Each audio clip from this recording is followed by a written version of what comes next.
These states were booming. Some of them were ranked among the fastest growing in the country. Some of them were being written about as the future of American prosperity. The places where the jobs were going, where the people were moving, where the economy seemed to be working in a way it had stopped working elsewhere. The boom was real. The numbers behind it were real. And the reversal is also real. Not every state on this list is collapsing. Some are correcting. Some are cooling.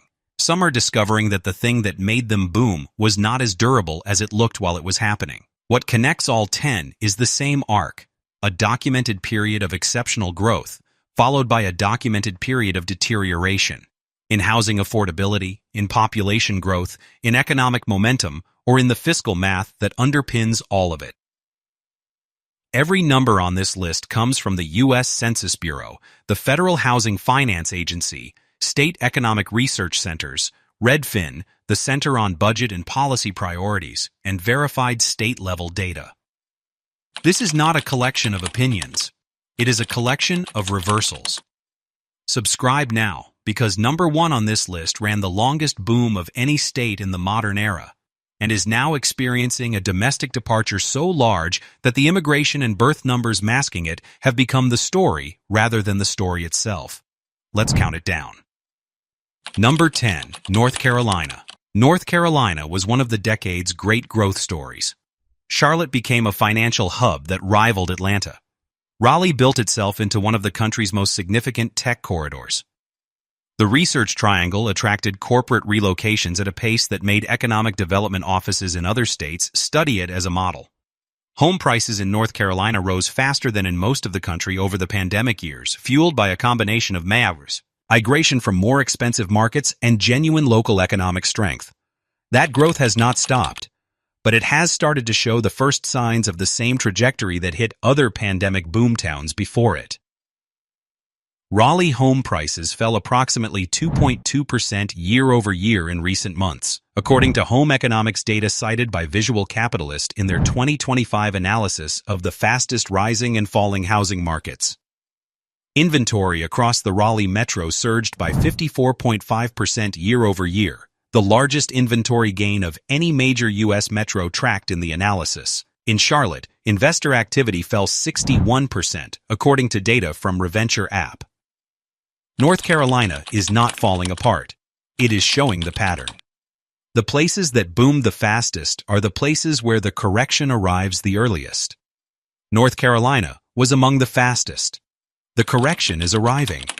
Living in North Carolina is like throwing a party that was so successful that every seat is now taken, the noise complaints have started, and the guests who arrived last are beginning to calculate how long the line for the door will be. Number 9. Georgia, Atlanta. Georgia spent the pandemic years as one of the country's most celebrated domestic migration destinations. Out of their home markets and found in Atlanta a combination of job opportunity, culture, and relative affordability that felt like exactly what they had been looking for. And then something shifted. Census Bureau data for the 12 months ending in mid-2024 showed that Metro Atlanta lost domestic migrants on net for the first time since the Census Bureau began tracking that data 3 decades ago. The loss was modest, approximately 1,300 people, but the direction was entirely new. Atlanta had never, in 3 decades of data, recorded net domestic outmigration. The city that was growing from the inside out was now sending more people to other parts of the country than it was receiving. Reventure app data showed Atlanta home value growth year-over-year declining from 24.7% at the peak of the pandemic boom to 2.5% in 2024 and just 0.5% in 2025. Active inventory in the Atlanta metro surged 45% in 2025. The highest level since 2020. Several core counties within Metro Atlanta, Fulton, DeKalb, Newton, Douglas, and Henry, recorded negative year-over-year home value growth. Atlanta is still a major economic hub. It still has Fortune 500 companies and a growing tech sector. It is also a city that has just experienced its first documented moment of net domestic population loss. The boom attracted people until the affordability it was offering was consumed by the growth the boom created. That is the pattern. Atlanta is in the pattern. Living in Atlanta is like being the restaurant that everyone discovered, which then got so crowded that the people who discovered it stopped coming, and the people who made it a destination started wondering if it still was one. Number 8. Montana. Montana was the pandemic's most poetic destination story. Remote workers from California and Colorado and Washington looked at Montana's mountains, its space, its low cost of living relative to where they were coming from, and they moved there. In 2021, Montana was tied with Utah as the second fastest growing state in the nation, with a population growth rate of 1.7%. The state that had been a quiet, unhurried place suddenly had a Bozeman real estate market that was being compared to coastal cities. The median home price in the Gallatin Valley reached $810,000 in 2024. The median listing price statewide reached $639,000 as of May 2025, a price level that makes Montana, per capita, one of the least affordable states in the country for locals. Montana's own affordability index in Missoula, as measured by local mortgage professionals, stood at 65 against a balanced score of 100, meaning housing costs still significantly exceeded what local incomes support. The remote work boom that built this market is pulling back. As employers return to hybrid and in-office schedules beginning in 2022, the geographic flexibility that allowed workers to relocate freely narrowed. Montana's population growth rate fell from 1.7% in 2021 to 1.5% in 2022 to 0.9% in 2023 to 0.5% in 2024. Projections for 2025 put the growth rate between 0.3 and 0.4%, the slowest in 25 years. The people who built Montana's boom are, to a meaningful degree, returning to the job markets they left. The prices they drove up did not follow them back. Living in Montana is like building a house on a foundation of geography and distance, and discovering that when the people who loved the distance had to go home, the house was still there. And so were the prices. Number 7. Nevada. Nevada was the 6th fastest growing state in the country from July 2023 to July 2024, posting population growth of 1.7%. 12 months later, that figure had fallen to 0.9%, a drop of nearly half according to Census Bureau Vintage 2025 data released in January 2026. Nevada fell from 6th to 9th in the national rankings. A reversal of that speed in a single 12-month period is not a cooling. It is a signal. Las Vegas built its growth narrative around people leaving California for affordability. That narrative worked when Las Vegas was genuinely more affordable. It is working less well now that Las Vegas home prices have risen 18.6% in a single year, creating affordability strain that is compressing the very market that fueled the growth. Approximately 70% of low-income renters in Nevada spend more than 30% of their income on housing, classified as cost-burdened. 86% of extremely low-income renters spend more than 50% of their income on rent, meaning they are severely cost-burdened, according to Nevada housing data. Nevada's economy remains dependent on gaming and tourism, two sectors that cannot relocate to a cheaper state when costs get high, but also cannot absorb unlimited cost increases without consequence. The workers who staff the casinos and the hotels and the restaurants are the same workers being priced out of the housing market that the casino and hotel and restaurant guests drove up. Living in Nevada is like betting the house on a hand that was winning, until it's then watching the dealer change the deck. Number 6. Arizona. Arizona had one of the most sustained population booms of any state in modern American history. Phoenix grew at rates that made it a case study in how a major city absorbs domestic migration and economic diversification simultaneously. The state's population growth hit 2.0% per year for most of the period between 1994 and 2024, double the national rate. That pace has ended. Arizona's job growth decelerated to 1.2% in 2024 and is forecast at 1.0% in 2025, according to the Economic and Business Research Center at the University of Arizona.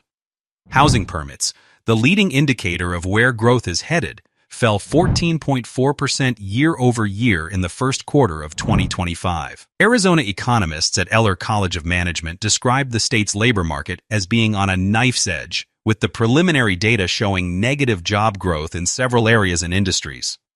The state's natural increase, the excess of births over deaths, is projected to turn negative by the mid-2040s, meaning that after that point, Arizona's only source of population growth will be net migration, and migration responds to economics. Arizona is still growing. What it has lost is the certainty that it will continue to grow at the rate that made it a destination. Living in Arizona is like running a business whose growth model worked perfectly for 20 years and then discovering that the model depended on external conditions, cheap land, low rates, remote work flexibility, that have changed.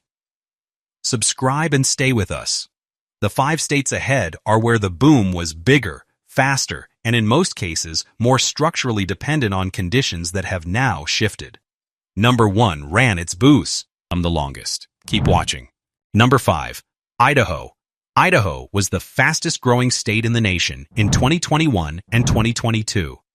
People left California and Washington by the tens of thousands, and a significant number of them landed in Boise and the surrounding Treasure Valley, drawn by the combination of lower costs, outdoor access, and a tax environment that felt dramatically more welcoming than the one they were leaving.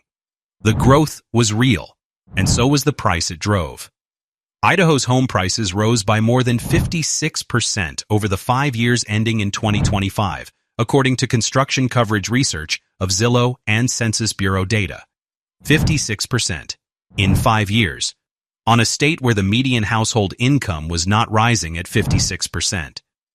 The price-to-income ratio in Idaho now places it among the least affordable states in the country for its income level, a distinction that did not exist before the boom. The people who arrived with California equity could afford what Idaho became. The people who had always lived in Idaho, earning Idaho wages, increasingly cannot. The state has also enacted income tax cuts in recent years that are shrinking its revenue base at the same time that its growing population is demanding more services, a fiscal combination that Idaho's own budget office has flagged as a developing structural concern. Idaho's population growth is now decelerating as the pandemic-era migration surge normalizes. The boom attracted people until the boom consumed the affordability that made it a destination. Living in Idaho is like being the small town that everyone from the city moved to because it wasn't the city, and discovering that enough people moved there that it is now the city, at city prices, without city wages. Number 4, Colorado. Colorado's economic boom of the 2010s was genuine. Denver emerged from the Great Recession as one of the country's most desirable cities, young, educated, outdoor-oriented, with a tech sector growing fast and a cultural identity that made it a landing point for people leaving the coasts. For several years, starting in 2013, Colorado was second in the nation for home price appreciation. Second, among all 50 states. As of the most recent Federal Housing Finance Agency rankings, Colorado is 50th for home price appreciation. 50th, the same state that was second a decade ago, is now last.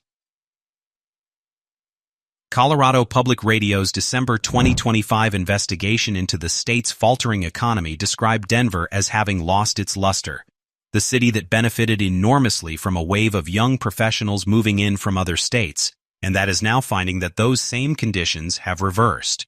Population growth stalled. Migration leveled off. Housing costs, driven to extremes by the boom, are now pricing people away rather than drawing them in. Colorado's cost of living has risen to the point where it no longer functions as the affordable alternative to coastal markets. The pitch that drove the growth no longer applies. Colorado is the clearest example of a state that was victim of its own success, a phrase used by market analysts there, not as irony, but as a literal description of what happened. Living in Colorado is like arriving second to a mountain summit and being told that the view is just as good, while the people who got there first are already on their way down. Number 3, Texas. Texas absorbed more domestic migrants than almost any other state during the pandemic years. In 2022, the state gained 222,100 net domestic migrants, one of the largest single-year figures ever recorded for any state. Austin became a byword for the new American boom city. Tech companies relocating from California, a housing market appreciating at rates that made early buyers feel like geniuses, and a national narrative about Texas as the future of American economic growth. The domestic migration number tells a different story now. By 2024, net domestic migration to Texas had fallen to 85,200, a 62% decline in 2 years. Austin's home prices are down 18 to 20% from their peak, according to multiple data sources. Active housing listings in Texas surged to 123,000 in April 2025, 53% above the historical normal level, according to Reventure app. Texas led the nation in home building, issuing 15% of the country's new home permits in 2024. That construction wave, combined with slowing demand, has created what analysts describe as the fourth most oversupplied housing market in the United States. Texas is not declining. It is correcting from one of the most dramatic pandemic-era growth surges any state has ever experienced. The correction is also real and large and documented. Living in Texas right now is like watching a party slow down and realizing that the people who arrived last are the ones who paid the most for their ticket. Number 2. Florida. Florida was the fastest growing state in the nation for 2 consecutive years. The numbers were extraordinary. In 2022, Florida grew faster by percentage than any other state. People arrived from the Northeast, from the Midwest, from California, drawn by warm weather, no state income tax, relatively affordable housing compared to where they were leaving, and an economy that seemed to be doing everything right. The insurance market is doing something else. Home insurance premiums in Florida have risen 72% over the past 5 years, according to Insurify data.